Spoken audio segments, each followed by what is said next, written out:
when your mom's a physio, you can save some money, right? Exactly. I know it works out well. Nice, excellent. Does she go with you to a lot of high level competitions, or? No, not really. Yeah. She hasn't practiced in many years. So Okay. for this trip, my coach couldn't come, and we didn't really have a South African team there. So I just said it'd be better to have her there than just go alone. And she also hasn't traveled that much, so it was cool for her to see Asia. Yeah. No, that's Yeah. exciting. Yeah, by the way, we are live here. Hi, I'm Dr. John. This is Social Kick. We have a partial crew here. Brian is out on a 5-day excursion in Death Valley, getting off the grid. Luke, did you figure out where Death Valley is yet? I don't think anybody wants to know where Death Valley is. Yeah, it doesn't sound too enticing there. But I have Luke with us, and then straight off the World Cup circuit here, Pieter Coetzee. How you doing today? I'm good, thanks. Thank you for having me. Of course, man. So let's start with some rapid fire questions. So from our, I don't know, maybe number one fan, Neophyte Shara, he wants to ask, how's it, bro? Nados or Ocean Basket? Nando's. Oh, Nando's. Excuse me. And I'll say Nando's. Oh yeah. Yeah. Peri sauce. Peri all the way. How hot do you go, Peter? Do you go very hot or mild? Where are you at? No, very mild. Very mild. Okay. All right. Next one from Ilijik_K. Is he maybe going to change his mind about swimming in college? No. I've made that decision. I've put that out of my mind, and I probably won't go to college. No. All right. Excellent. And then last one from Arturo.sbn. How do you hold your breath for 7 underwater kicks for a 200 short course meters backstroke without dying? I'm probably the last person you should ask that. But no, Luke's the last person you should ask that, but you've got some more info. I've only acquired that skill very recently. But no, I think it's just getting used to it, because I think everyone is capable of doing that, especially if you're a swimmer. You do have the lungs to do that. But it's a mind thing. It's a mental thing, because once you start to feel the burn of holding your breath that long and doing the kicks, it can be a bit tough. But yeah, I've realized you must just do it in training as much as you can, and then eventually your body will get used to it. So I think that's the best advice I can give for that. Did you ever consider wearing a nose clip to help? I do wear a nose clip for, especially short course, for 100 and 200. Oh yeah. That really does help. Yeah. Only on backstroke, obviously, because the water goes up your nose. Some people are able to block their nose without a nose clip, but I can't do that. So I need the clip. I don't really need it for the 50, because it's fine for one turn, you can do that, but it does help in the longer races. I've only ever seen people who can block their nose with their lips, the be backstrokers and really good backstrokers. So when my son did it, like when he was young, I was like, oh my God, he's a backstroker. And no, not at all. So it doesn't correlate. Not all people who block their nose become backstrokers. So. Okay, that's interesting. Luke, well, clearly for me, I can't do that at all. You can't do that. Yeah. Luke, have you ever used a nose clip? Oh yeah, for sure. Okay. I don't understand how people use nose clips to swim, like Beta Nelson. She uses it all the time for fly, for backstroke. And I am such a nose exhaler, like a slow drip off my nose when I exhale. I can't imagine going at the same time. I'm more of a let it come out your nose. What about you, Peter? When you swim freestyle, how do you exhale, or you fly? Your nose, yeah? And slowly? Definitely out my nose, yeah. I inhale through the mouth and out the nose. I wouldn't be able to swim freestyle and butterfly, I think, with a nose clip. That would feel very weird. It is weird, because I actually have a pool I've been swimming at in Washington, and I kept sneezing after it. So I'm like, maybe I'm allergic to this chlorine, or maybe it's getting up in my sinuses. So now I wear a nose clip once or twice a week, only at this pool for the whole practice. And wow, it does take a while to get used to when you're doing freestyle or repeat sets and things. I'm like, this is so different. But enough nose clip knowledge. Yeah, definitely. Well, Pieter, like you said, you just traveled around Asia doing the World Cup circuit. You had your mom with you, your physio, and you came out with 2 of those beautiful crowns in the 100 and 200 back, as well as 54,000. So talk us through your experience with the World Cup and how you felt like it went. Yeah, no, I've been to the World Cup before, but so I did 1 stop last year and 1 stop in 2021. So I've never done the full circuit, and So I didn't really know what to expect at all, especially since I've only done a few weeks of solid training after Paris going into it. And yeah, it's a lot of racing. That's not really what I normally do at all. Especially my coach, he's just got a training mindset, and he likes to just get solid months of training in with not a lot of racing. So it was kind of my idea. I said, I'd like to go do the World Cups this year just to race some more and race some of the fastest guys out there, which I don't get to do often. And no, it was a lot of fun. After the first leg, I knew where I was a little bit better. I had a better gauge, because before that I had no idea whatsoever, especially since it was short course. And the last time I raced short course was in 2022. So I also only train long course, 9 sessions a week, long course, all of them, all through the year. Wow. So I never ever train a short course session. So yeah, but I think it went better than I would have expected. And I think it's a good sign for me going forward that the skills are getting a little bit better where I was lacking in the past. Well, let's talk about that, because often when we speak to people who go to World Cups, it's akin to like their experiences at ISL, where you are living and you're with all these other top class athletes, and you're learning a lot from the other athletes, down to like, oh, that person doesn't eat this, or that person wears this kind of socks, or that person does this kind of touch on a turn. I mean, you're a seasoned pro. You've gone to 2 Olympics. You've made Olympic finals. You've medaled at Worlds. You've done World Cup circuit before. But the one thing that's different is that you're continuing to improve, and you're getting better and better, and you're becoming like a contender now. You know, you're winning gold medals nonstop, and you're up there. What did you learn at this World Cup circuit that was new for you? It could be a technique. It could be attitude. It could just be like a way of doing something from somebody you seen around you. What was that one thing you think that at your stage now you've learned?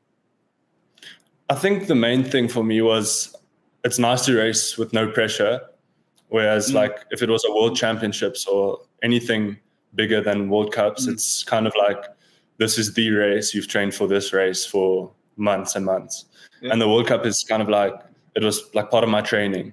So it was very nice to see everyone else also in that mindset, and guys like breaking world records after having fun with their friends, going out just a few days before, and just basically having a good time and enjoying themselves. And I think it showed me that sometimes you can take it a bit too serious and just like be too focused almost, and have everything revolving around the race. When if you just stay in the moment and enjoy normal things and don't overthink it, then that's probably the best mindset to be in for performance. Yeah, watching the World Cups and following you and some of the other athletes on Instagram, it's fun to see kind of the journey. You got to do some adventures. You're getting to know athletes from other countries or going out with them a little bit more.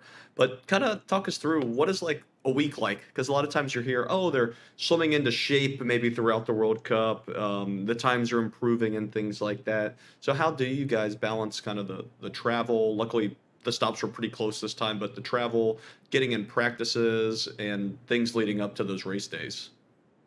Yeah, it's basically, I try to have my routine as close as possible to my routine at home. Mm-hmm. So when I got there, I did my normal training sessions, and luckily there was a gym in the hotel in China, so I could still do my gym session as normal. So I didn't change anything, to be honest, in my training.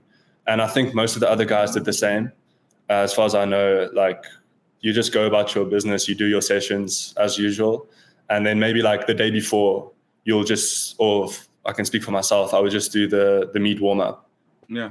Before. So you get like a day of recovery, and then just into your racing routine, 3 days of racing.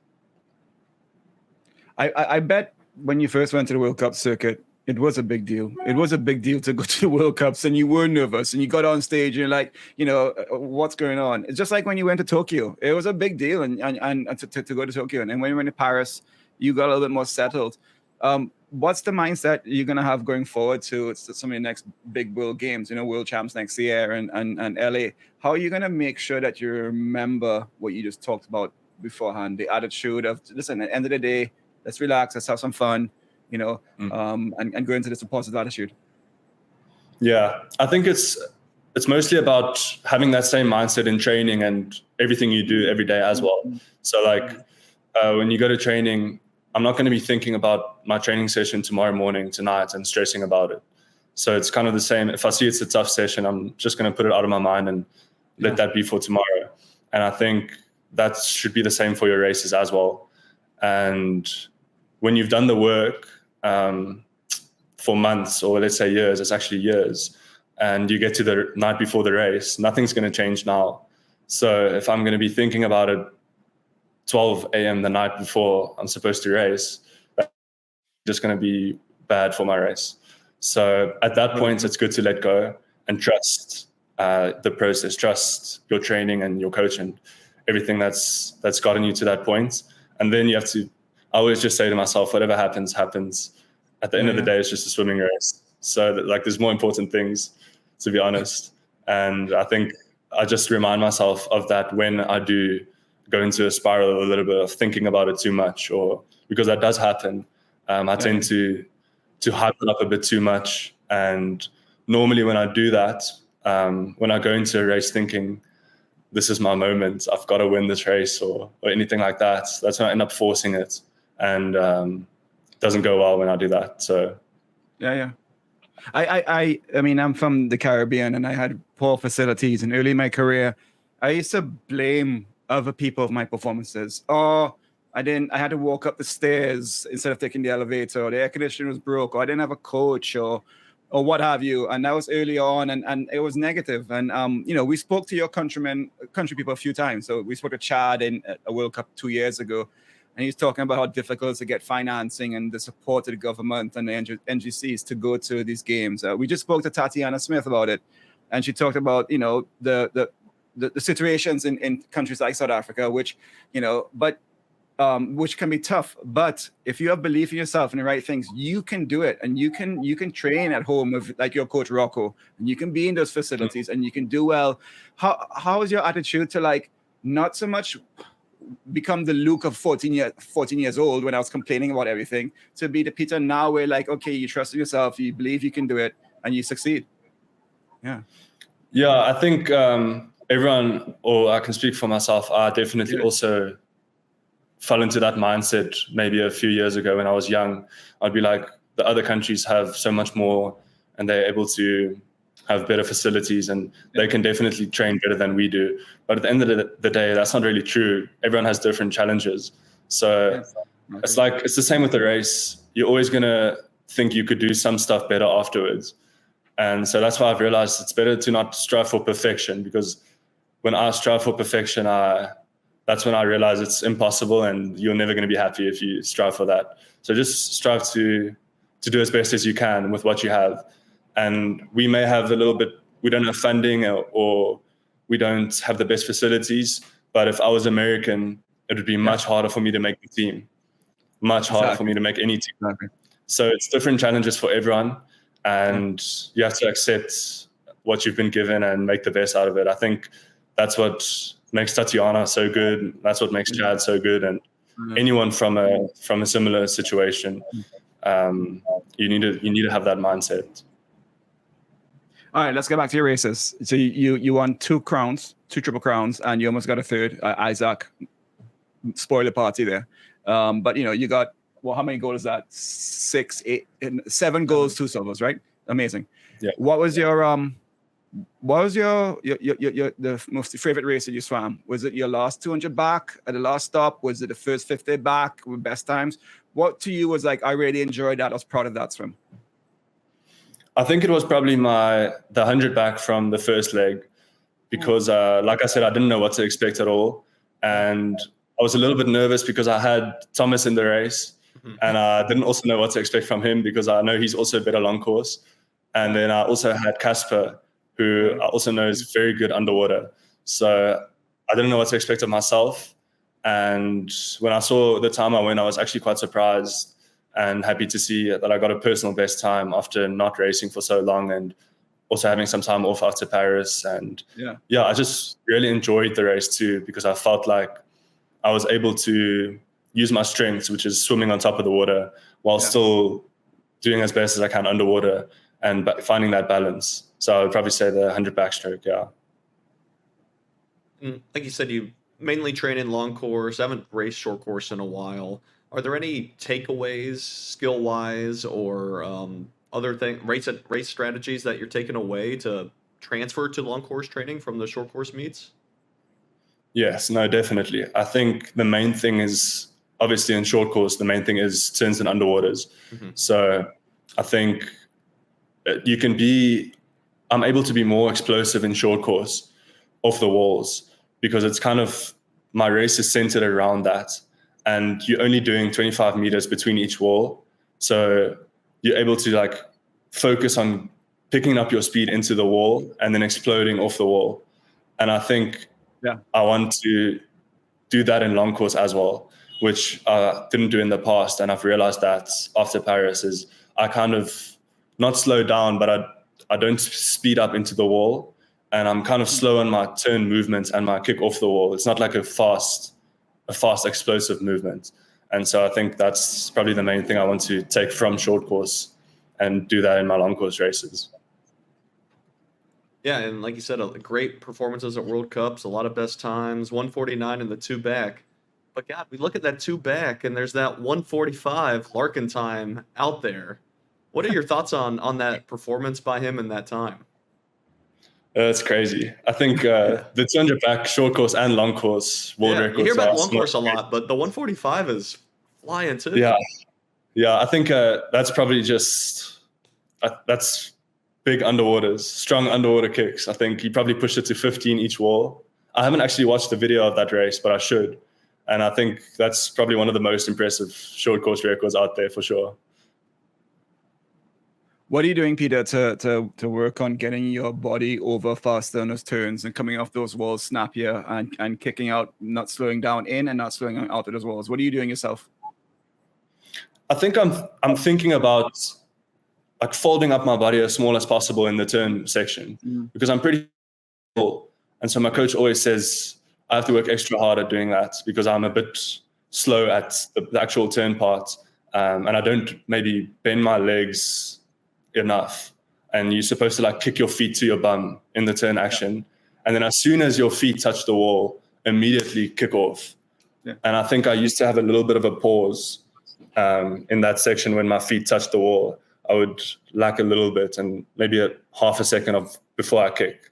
And so that's what I thought of mainly before the race. Like 30 minutes or so before the race, I would say, okay, remember to do that. And then just trust that hopefully I will do that in the race. Are you guys working on getting the full 14 meters off the wall, or are you just working on getting as much as works for you, and then pop up and go to your strength? Like, are you going to develop a weakness, or are you going to modify that and just pop up to your strength and get up as fast as possible and go? For your underwaters? I think for these World Cups, I try to work at my strengths and balance it in a way that I can use my strength and not push for the 15 meters because I knew going into it, I'm not really where I want to be yet with my underwater speed. But after working on it now for maybe a few more months, when I get to a point when I'm confident in my underwater kicks, then I'll definitely push for 15. So the goal is to make it a strength, obviously. But for now, I think I wanted to focus on my strengths and let my weakness be my weakness for now. But the goal is definitely to change that. I agree. Okay. I want to take it to a long course, and there was a meet called Paris Olympic Games, and you had a very interesting Olympics. And I don't know if I was to have a games like yours, how I'd come out of it. I want you to reflect on that. So for the audience, you kept getting faster and faster through the rounds, both the 1 and the 2. You kept getting PBs, African records, getting faster, but your overall placings were slipping. You know, like so even though you got faster, the field also got faster. So you were like, so it was really weird. But you still, dude, a double finalist, 5th and 7th against the world's best. It was incredible. So that was still a massive thing. But it also, so you were disappointed but happy. You wanted more but satisfied. Like, what was that conundrum, dude? Hey, everybody. Quick pause to say thank you for watching and listening to Social Kick. If you like this episode, give it a like. And if you like what we're all about, consider giving us a follow or subscribe on YouTube, Instagram, TikTok, @Social Kick Swim. You know what to do. Thanks so much for hanging out with us. and we'll keep telling all the stories about swimming. Cheers. No, it really was a weird feeling, to be honest. I wanted to go in with an open mindset and not have expectations, but always in the back of my mind, I want to win medals and I want to win gold medals. Yeah. But so obviously I was disappointed, especially after the 100. I thought my biggest chance was in the 100. But I got a personal best time. So it's like I had to tell myself, I can't be ungrateful like that. I can't be unhappy with a personal best time in an Olympic final where not a lot of people are swimming best times in that pool. So I had to regroup a little bit after the 100. I was very sad, to be honest, but I tried to hide it. And Tatiana won right after me, so that made me very happy to see, and it lightened up the mood a little bit for all of us. So yeah, I tried not to think about it too much directly after, and focus on the positives. Got a best time, so that's probably my mindset. Oh, that's fantastic. Yeah, exactly. I mean, leave with the best time. That's what a lot of coaches say, right? You can't control their people. You leave with the best time. You have to be happy. And you mentioned, at the World Cups, keeping the mind and in a happy place and just enjoying it.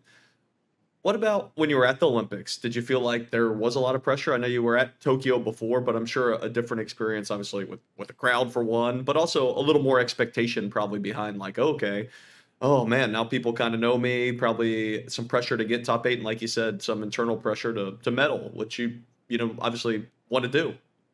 Yeah, it's the Olympics are different because like you said, it's a big crowd. I've never swum in front of that many people, and yeah, there's a bit more pressure on you because you also hear people saying leading up to the Olympics. You hear other South Africans saying you're a medal hopeful, which my coach always says. You don't want to play into that you're a medal hopeful. Rather tell them like there's 16 other guys in the world who are also medal hopefuls, who are within a second or half a second of the same time.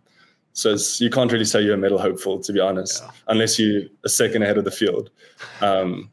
So that's how I thought about it, but still there was more pressure, and I just tried to say to myself, it is all still a game. Like that's what this is.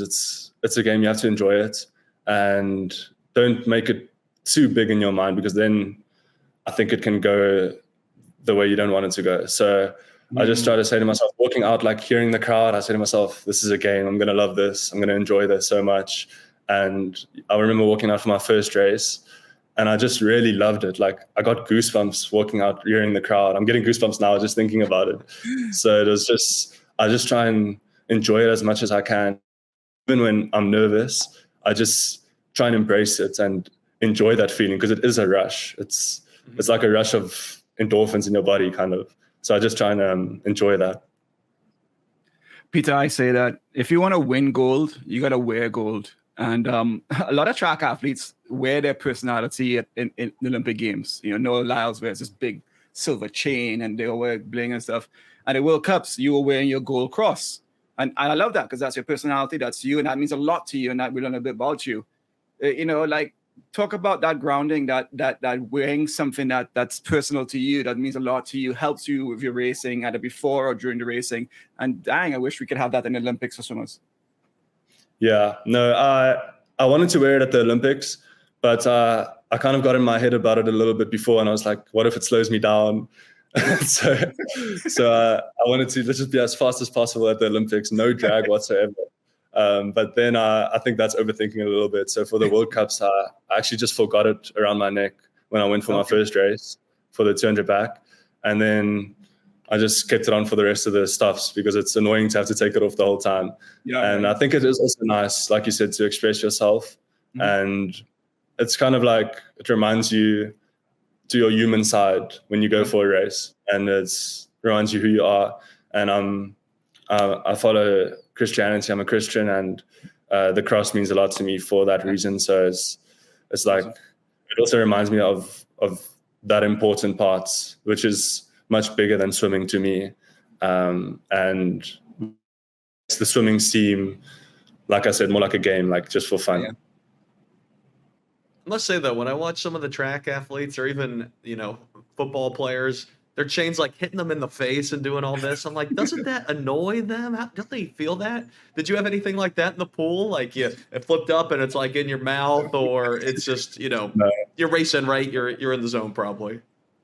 Yeah, I think it does happen because sometimes when I'm training, the cross will when I'm swimming backstroke, it'll get kind of lodged in my arm and my armpit, and then it'll kind of annoy me a little bit. But I think in the adrenaline in a race is so much, you don't really feel it. It probably did happen, but it didn't bother me while I raced. So yeah, we should have an event where athletes or swimmers have to wear like all types of the chains and bling that athletes are wearing. I know Lochte used to wear the grill. Some of the girls wear the pearls. Cool. Get some like big diamond rings out there. Yeah, that would be very interesting. Like an iced out chain, big. Yeah, exactly. Yep, a big brick one. Chad wears a goggles, hair and hair.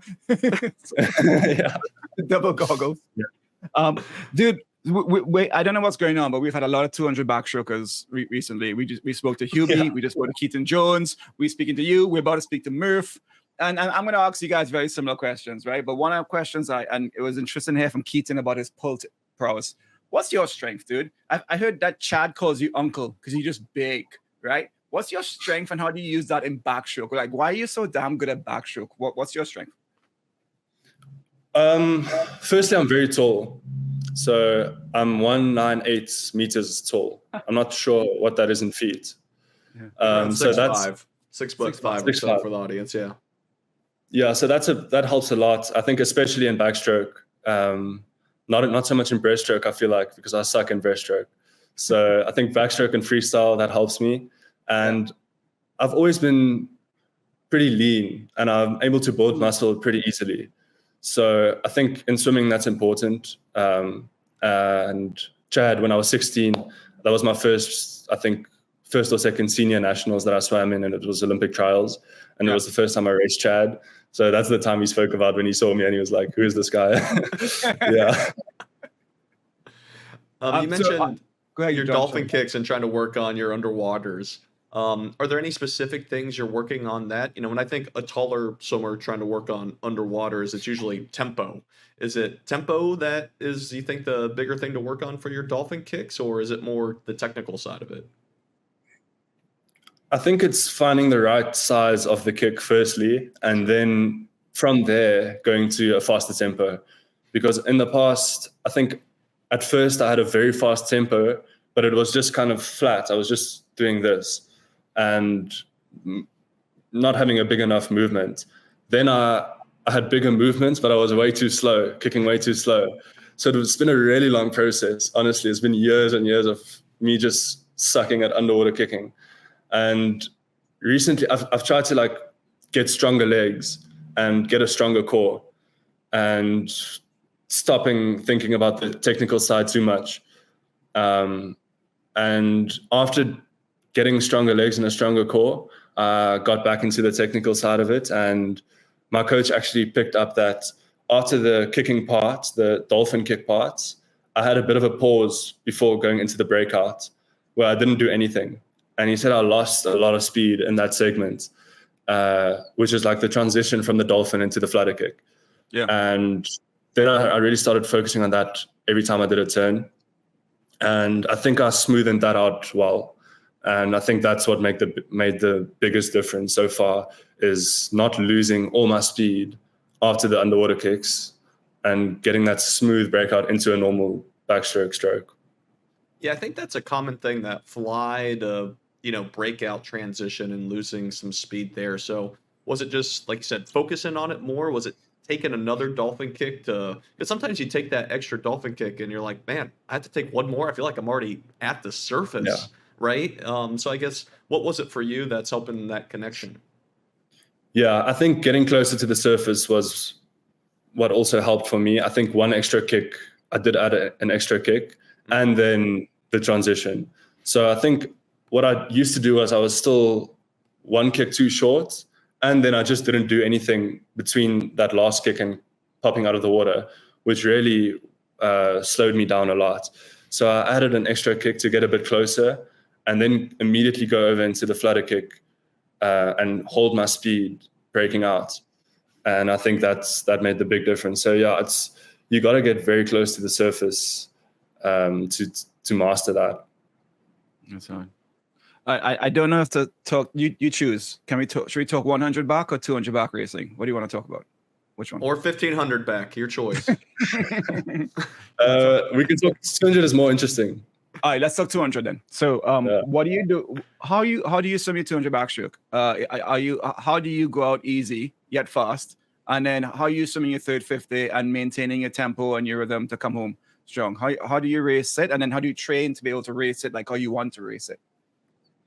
Yeah, so my race strategy for the 200 always used to be easy speed on the first 50, and then kind of holding easy speed for the rest of the race, but building your stroke rates for those next two 50s. And then for my last 50, I just sprinted maximum speed as fast as I could, whatever I had left. And that had me going out like 57 mid and coming back 58 low, or like even splitting the race, even negative splitting the race sometimes. So that was, and then I got very used to doing that every single time I raced the 200 back. And it kind of became a problem because you have to go out a little bit faster if you want to really compete in 200 backstroke, because you can't leave everything for the last 50. And I was coming back like 28 low in the last 50 of the 200 backstroke, and then it left me feeling like I could have done more. And then I did that up until this year. And at the Olympics, my coach and I said, we have to change that now. I have to go out faster. And I had tried to do that a few times before, twice here in South Africa. Once was at Olympic trials, but I never fully really was able to go out as fast as I wanted to, because there was always something in the back of my mind that wanted to save for that last 50. So it really took some getting used to. And I think the first time I really did that was in the final. I was able to go out faster, and I really felt it on the last 50, like I've never felt it before.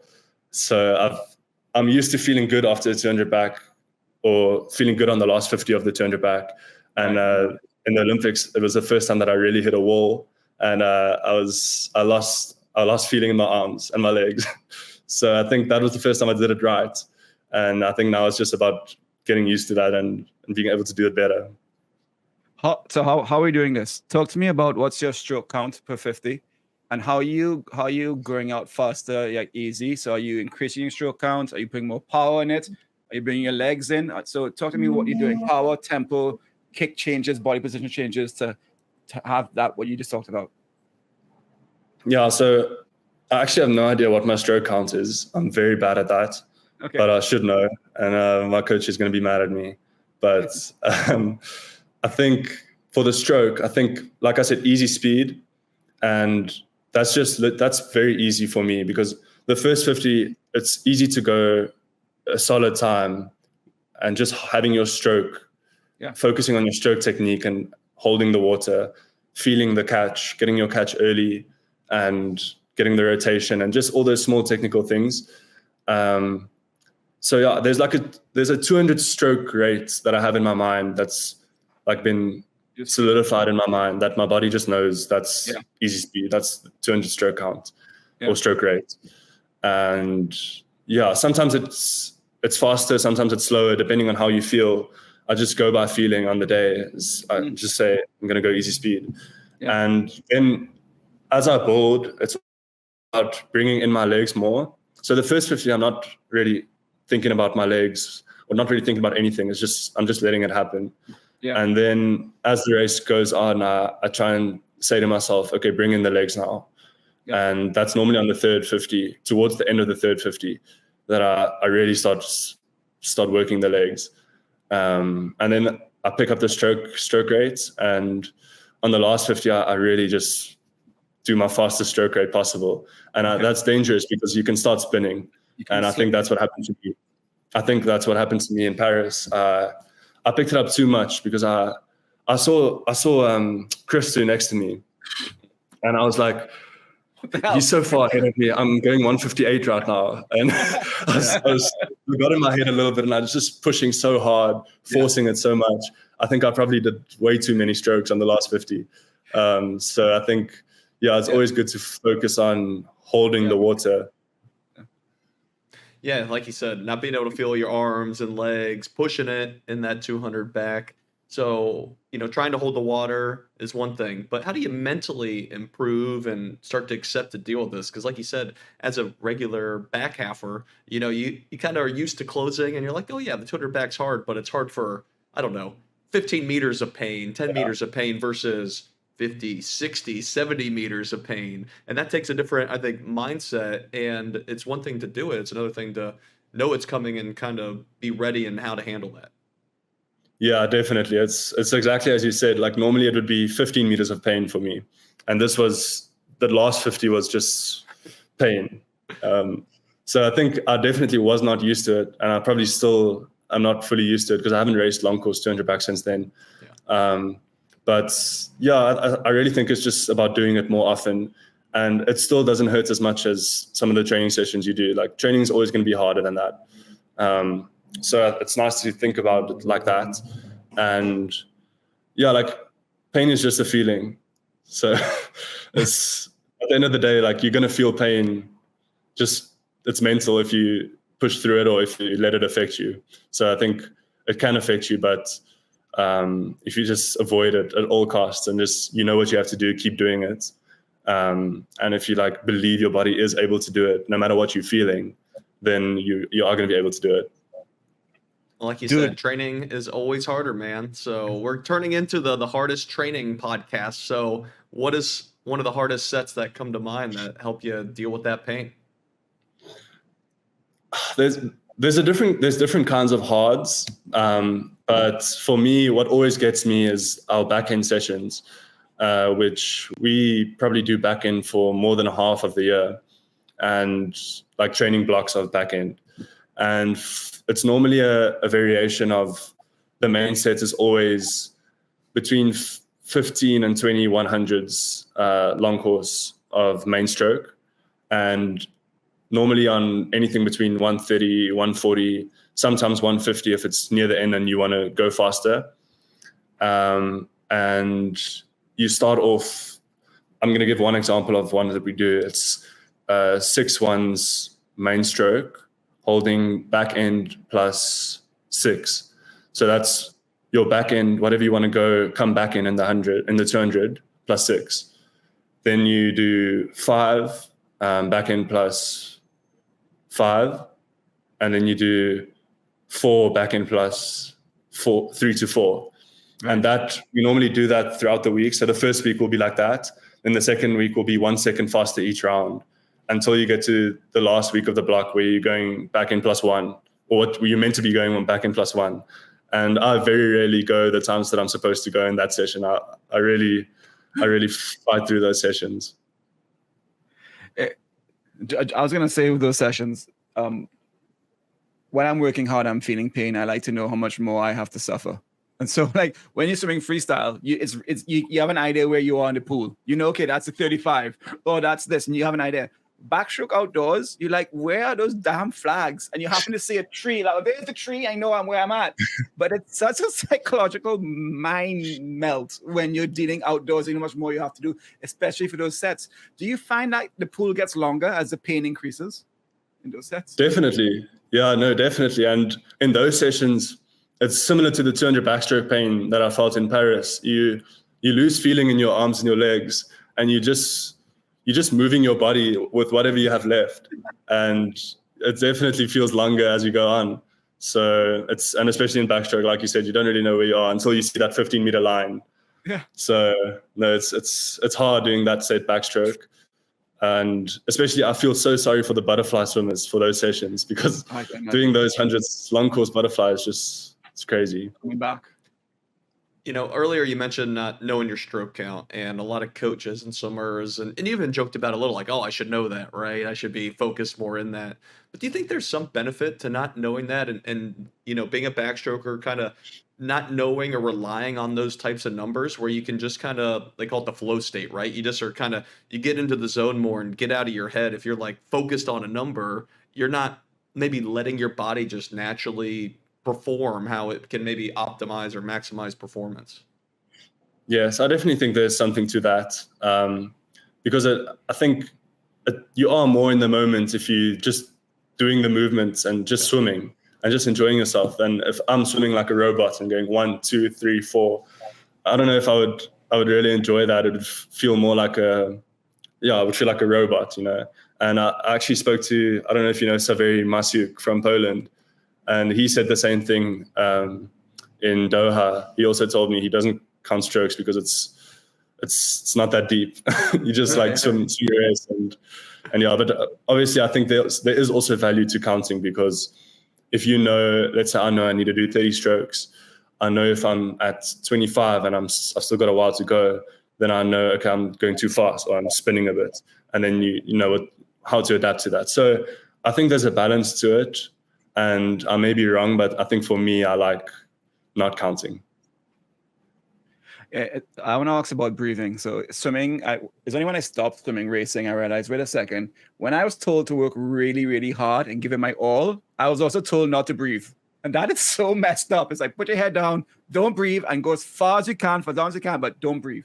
But backstroke is that one stroke that you could have more control on your breathing without affecting your technique too much, right? But then again, backstroke is also that stroke that you have to spend, 15 meters, 30 meters underwater not breathing. What's your breathing technique like? Is it just natural, or are you being specific about when you're exhaling and exhaling? Are you controlling your diaphragm more? Are you doing short breaths, deep breaths? What are you doing in your breathing for your backstroke? I never really think about that. It just happens naturally. Yeah, yeah. There's a trend going on. Yeah, there's a trend going on. Someone actually asked me about that. The one young swimmer at the club that we train with asked our one coach, and he asked me, and I said, I really don't know how I breathe. But then I thought about it that next session, and I think I inhale one stroke, exhale next stroke. So I breathe each stroke in, and whether it's in or out. So it'll be like inhale, exhale as I swim.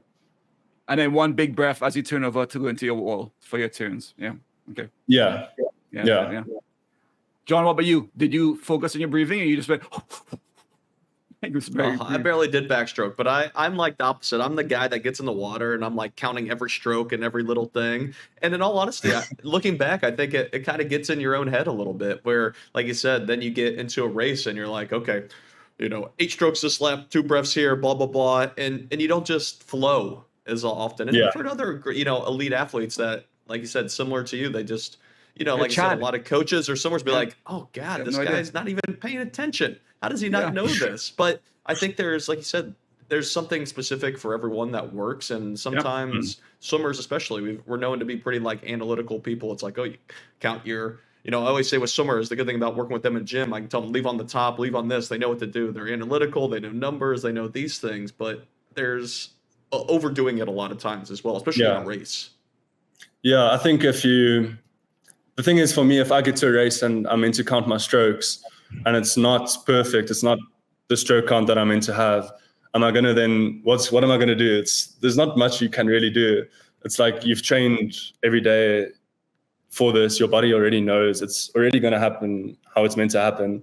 So if I've done more strokes than I'm meant to, it's not going to change anything if I know my stroke count or not. So that's just how I think about it. But like you said, it's really, swimming it's different for everyone. That's what I've noticed. Like, it's just something that works for someone can completely not work for someone else. And that's what makes swimming actually pretty weird. And I always said swimming doesn't make sense, because when I'm primed, sometimes I don't swim well. And sometimes when you've just had 3 days of travel and a McDonald's burger, you swim a best time. So it just doesn't make sense. Love it. Swimming doesn't make sense. I think we can all agree to that to some degree. So, Pieter, coming off the World Cups, now you're back in South Africa. I think we saw the South African Worlds roster and saw your name wasn't on it. I think it was kind of surprised us, but maybe talk us through, what's in store for you next as far as training and competitions. Yeah, I think after Paris, I really wasn't in a mindset of racing soon again. And SA Short Course Nationals was happening, I think, 3 weeks or 4 weeks after Paris. So I just wasn't keen to race that. And I saw that the criteria said you have to race that to be able to race Worlds.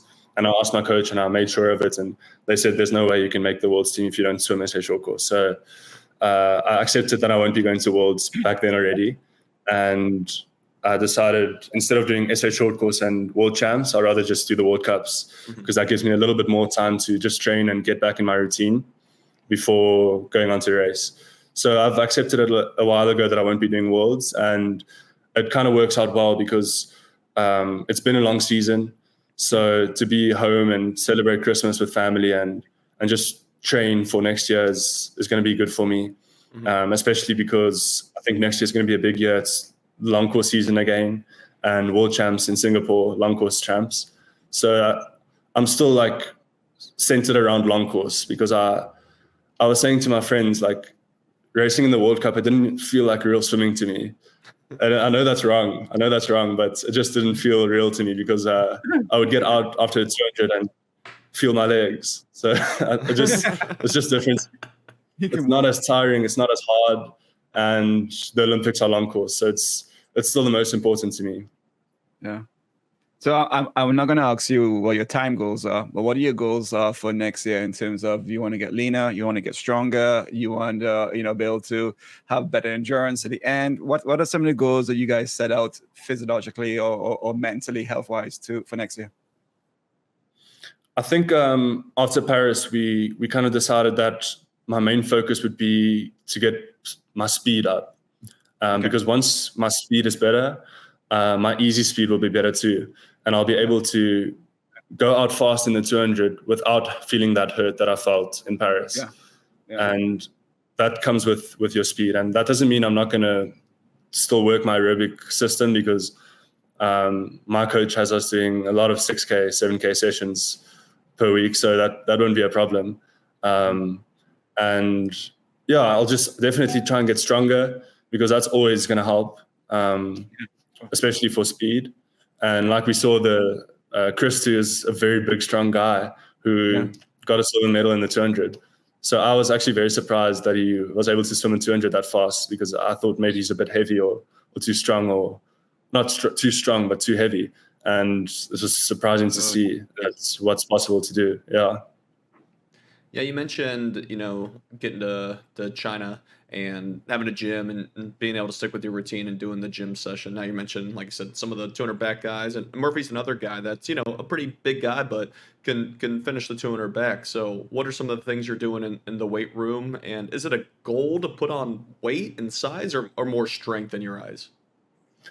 Yeah, the goal is always for me is strength. I think it's easy to get caught up in the aesthetics of it and you want to look good and look big and strong. Exactly. But you have to remember I'm a swimmer, so the main goal is to swim fast. So it's strength mostly, but I do very basic stuff in the gym, like just squats, pull-ups. It's probably my sessions probably look like most other swimmers' strength and conditioning programs out there. But I think that's all you need, to be honest. And as long as I really enjoy tracking it and seeing that I'm able to lift the same weights easier now, or that I'm able to do a few more pull-ups or those kind of things. It makes it fun, and it's also nice to have something outside of the pool that keeps you going. Well, we don't know much about how you train or who you train with. So talk us through your squad. So who are your training partners? What's your pool? What kind of hours do you guys train? Just talk us through a typical week. I train with 10 age groupers and 2 other pros. I don't know. Tell us who you train with and how you train. Does 200K backstroke, 5-hour workouts, all the fun, right? No. Yeah.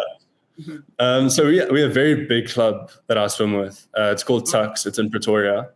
Okay. And it's at the university. It's the university pool, and 12-lane pool, 50-meter pool, outdoors. Massive club. I think hundreds of swimmers in total in the club. Spread out over many sessions per week. So normally the earlier session on the day is the age group swimmers, and the pros join that session because it's a bit less crowded. And then the later session will be students and people in that age range, like in their 20s, will join those sessions. And I train, how many sessions a week? 9 swim sessions a week, and 2 to 3 gym sessions a week. Usual, yeah. Yeah. Do you train a lot of backstroke? Like Hunter Armstrong trains 90% freestyle, for instance, right? Do you train a lot of backstroke, and do you do a lot of racing? Do you like any opportunity to go and race any meet? I used to train a lot of backstroke. Like most of my main sessions, I would do backstroke in the week. And I think I got to a point where I was so fatigued, maybe a bit overtrained in those specific muscle areas, perhaps, because my times hit a bit of a wall. And I just felt like I couldn't find that next gear in my races in the backstroke. And that's when I started to take breaks here and there from doing backstroke, and I would do 2 or 3 weeks of doing mostly freestyle or even butterfly, and I would even do some breaststroke here and there, but that's a bit more rare. And I think that really helped to take a little break from it, and I recommend that to everyone. And I'll definitely be doing that going forward as well, and maybe just split it evenly from the beginning, like 50% freestyle, 50% main stroke. Like recently I've been doing, if it's 6 rounds of something, I'll do maybe the first 2 freestyle and then 2 backstroke and then 1 free, 1 back or something like that. And it's always fun to like work in some butterfly and just change it up, because if you get fast at freestyle, I do believe that's going to translate into backstroke, and the other way around as well. And a quick question for you: what's your perfect backstroke technique? Like, is it head still, really good rotation, really good finish, really good catch? But like, how do you know you are swimming the perfect technique? What's your visualization in your mind when you're training?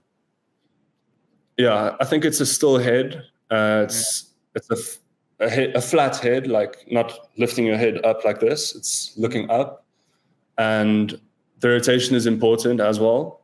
Rotating your shoulders while keeping the head still and core engaged. So I don't really rotate my legs, because I know some people will like cross their legs, even like Mitch Larkin, actually, I think does that, and crosses his legs with the rotation. But I think my legs are pretty flat with my upper body rotating and core engaged. And the main thing always for me in the backstroke has been the catch, because I think some people will put their hand in the water, but they don't start their catch until they're here. But it's important to get your catch started the moment your hand is in the water. So the moment I enter the water, my catch has started, and I pull as close to my body as possible to get the most power. So I think that's probably my backstroke technique that I try and do summed up. Nice. All right, Peter, we're going to finish up with some rapid fire and get you out of here, okay? Cool. What's the hardest race in swimming? 400 IM. Olympic gold or world record? Olympic gold. What have you been listening, watching, or reading recently? I've been watching Breaking Bad for the 3rd time. What's the best race you ever saw live?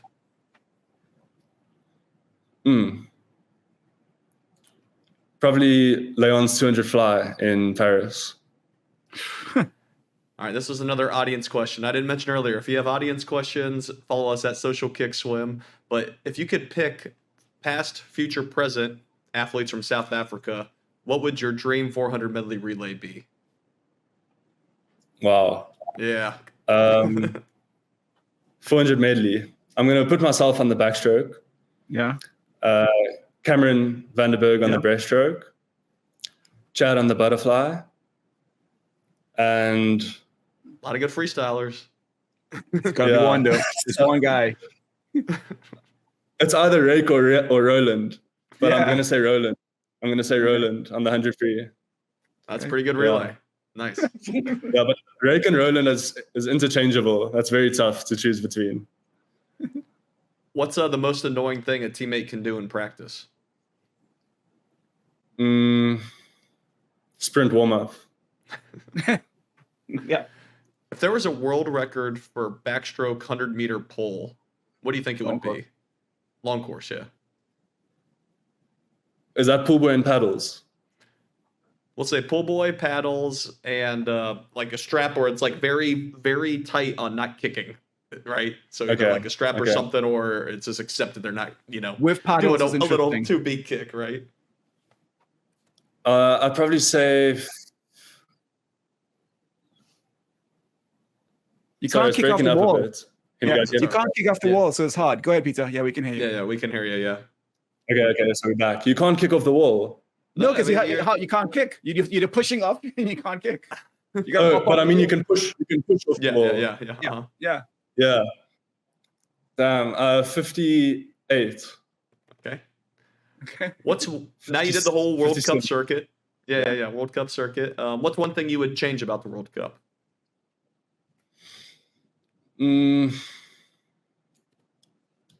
I think I would like having 2-day meets instead of 3-day meets. Mm-hmm.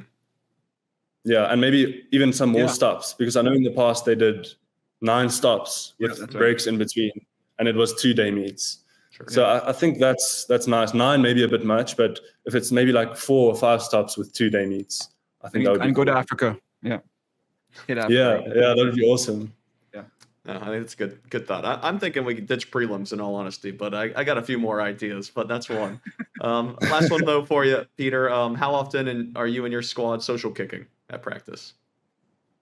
Every day. Excellent. Well, Peter, thanks for joining us on Social Kick. We look forward to following you and enjoy some time with the holidays coming up, being at home and spending with your family after a busy year, at least from our eyes it appeared so. But thanks again, Peter. That's awesome. Thank you very much for having me. Sure thing. All right, everyone. That's it for this episode of Social Kick. Have a good one. Hey, everybody. Thanks for hanging out with us. If you're enjoying Social Kick, tell your friends about it. And be sure to tell us what you liked by leaving a comment. And subscribe wherever you get your podcasts. Follow us on Instagram. Please subscribe to our YouTube channel, The Social Kick. And you can find all of our content on our website at thesocialkick.com.